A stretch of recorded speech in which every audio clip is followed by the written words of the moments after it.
Kopti salo Azamsa Sekerkut Suryomani Nogorni Topubon Ashram Thangainaka Tiprasa Hamkra Montri Bikas Debrma Ashram Berai Naimani Yagulo Ashram Naikol Naibai Kok Saleka Montri Bikas Debrma Saka Ashram ni Mungoite Ashram no Nachoto Klaiti Sana Bagai Aro Nairkra Bufang Rizak Nai Hine Bo Saka Topubon Unka Tongkorbai Gedarzak Bufang Wapangbai Nachoto Klaiti Sakai Sikla Salani Bekawabo Surang Nai Hine Ashram ni naikol naibo saka hasteni mantri okra Dr. Manik Sahani ima fekjaknai manai grui Tripura hasteno sanamnai hinai aboni bagai topubon te hasteni kabangma hoda hamkraini samung tangnai motha te dormono tei tongnai robo boskango ma agoglainai hinai saka fekjaknai manai bai kubuloi sikla salai kemawoi tongbaikha abono kasuna bagai hapangni logi logi joto bumabu phanobo ma saitoknai hinai saka nukhungni simino jengni marinai Ashramo tongnai rogbo abono tui masai tongnai hinai saka ashram berai naimani yagulo ashram naikol phangbai ashram ni gam hamyano tui kok salaika aboni yagulo mantri ashram ni nangmani mane khunoi rinai hinai bo kogrikha Indrajit বাবু ওনার মায়ের স্মরণে তারা তখন আশ্রমে একটু প্রসাদ পাবে। আপনারা হয়তো জানেন ওনার মা গত হয়েছেন, ওনার মায়ের দিদি আত্মার শান্তি কামনা করে মানে সমস্ত ভক্তদের উনি আজকে তখন আশ্রমে প্রসাদ দিচ্ছেন। তো এই উপলক্ষে আমাদের মন্ত্রীজি এখানে উপস্থিত হয়েছেন এবং উনি তপন আশ্রমের মনোরম পরিবেশে যে আধ্যাত্মিক ভাব গাম্ভীর্য তাতে উনি অত্যন্ত আনন্দিত হয়েছেন এবং উনি তপবনকে একটা গিফট অলরেডি মানে প্রদান করবেন ঘোষণা করেছেন। উনি তপবনের জন্য 200 মানে বর্তমান যে উচ্চ প্রজাতির যে নারিকেল গাছ উনি 200 গাছ আশ্রমে দিবেন। আমরা চাচ্ছি একটা বন মহোৎসব আমাদের আশ্রমে হয়, এবছর বন মহোৎসবটা ওনাকে দিয়েই হবে। উনি একটা নারিকেল গাছ আশ্রমে রোপণ করে আমাদের বন মহোৎসবটা তপবনে শুরু হবে। তো মানে আমি রাজ্যবাসীকে এই উপলক্ষে বলতে চাই যে আপনারাও মানে বর্ষার সিজনে গাছ লাগাবেন, বেশি করে নিম গাছ থেকে শুরু করে পরিবেশ বান্ধব মার নামে মাকে নাম পর এক পেড় লাগানো মায়ের নামে একটি গাছ লাগানোর জন্য খুব সুন্দর কথা উনি বলেছেন। হ্যাঁ, তো আমাদের প্রত্যেককেই এটা করতে হবে। আমরা সবুজ বনায়নের কথা আর মুখে বললে তো হবে না, গাছ লাগালেই বনায়ন হবে। আর বনায়ন যদি সৃষ্টি হয়, গাছ যদি থাকে, আমাদের পরিবেশ আমাদের বসবাসের উপযোগী থাকবে।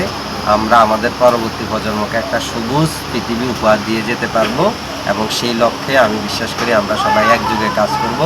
সেখানে জাতি, ধর্ম, বর্ণ, গোত্র, দল, মতের কোনো পার্থক্য থাকবে না।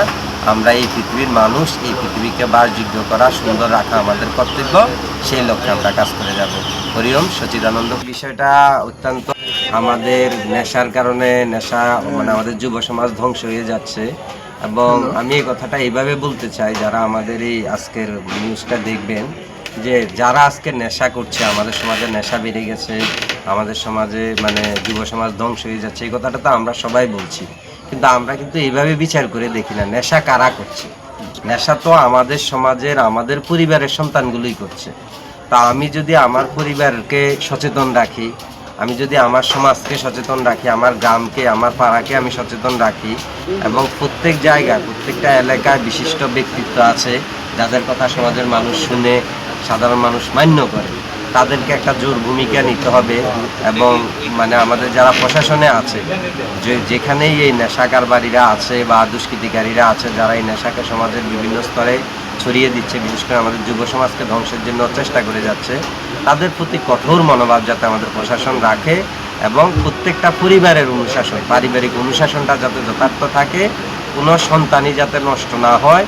কারণ আমাদের এক একটা সন্তান আমার আগামী দিনের জন্য এক একটা সম্পদ, দেশের জন্য।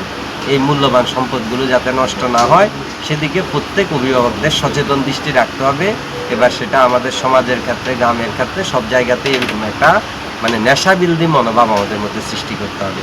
আর আমাদের এই ত্রিপুরাকে নেশামুক্ত ত্রিপুরা আমাদের গড়ে তুলতে হবে। কারণ ত্রিপুরা হচ্ছে মানে আন্তর্জাতিক সীমারেখা সংলগ্ন একটি রাজ্য। এখানে নেশার মানে প্রভাবটা বাড়ার সম্ভাবনা থাকে কারণ আন্তর্জাতিক বর্ডার আছে, কিন্তু আমাদের প্রশাসনকে এই ব্যাপারে শক্ত ভূমিকা নিতে হবে। পাশাপাশি অভিভাবক থেকে সমাজের যারা কর্ণধার, পাড়া মহল্লা থেকে শুরু করে সব জায়গায় এবং আমাদের ক্লাবগুলো বিভিন্ন অঞ্চলে আমরা দেখি আমাদের সামাজিক অনুষ্ঠান আমাদের ক্লাবের থেকে অনুষ্ঠিত হয়। তো আমাদের ক্লাবেরও দায়িত্ব আছে যে আমাদের সমাজের ছেলেগুলো যাতে মূল স্রোতে থাকে, তারা যাতে ভুল লাইনে চলে না যায় এদিকে দৃষ্টি রাখা। আর এই বিষয়ে আপনারা যারা মানে সমাজ মাধ্যমে আছেন, নেশার যে কুফলটা সেটা আমাদের যুব সমাজকে ভালোভাবে বুঝানো জানানো, যাতে তারা এই নেশার ফাঁদে না পড়ে, সেটাও আমাদের চেষ্টা করা উচিত। এবং মিডিয়ার তো একটা বড় ভূমিকা, এখন মানুষ প্রচারের মাধ্যমে অনেক কিছু জানতে পারে, তো সেটাতে যাতে কোনো ঘাটতি না হয়, এটাও আপনাদের কাছে আমাদের দাবি থাকবে। Hello, my name is Dr. Neelam Ahmed and I am the Managing Trustee of the Dhanvantri Group of Institutions. Here, I would like to share with you our journey. I am a medical doctor who studied in MS Ramaiah Medical College. In 2003, my husband and I started the nursing colleges, the Dhanvantri Group. We started with nursing, but today we have several courses and programs: allied health sciences, pharmacy, management studies, paramedical. And the good news is that today we started our Dhanvantri Multi-Speciality Hospital.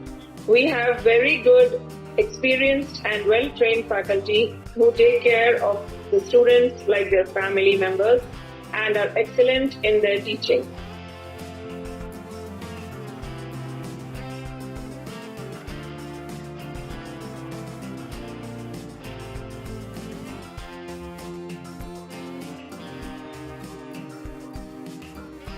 Our students, after passing out, do very well and they are placed very well in hospitals across the world as well as India. We have excellent teaching facilities for our students, including full-fledged labs. We have all affiliations and approvals from the government. Our campus is easy to access as it is at a walkable distance from the Chikpanawar railway station.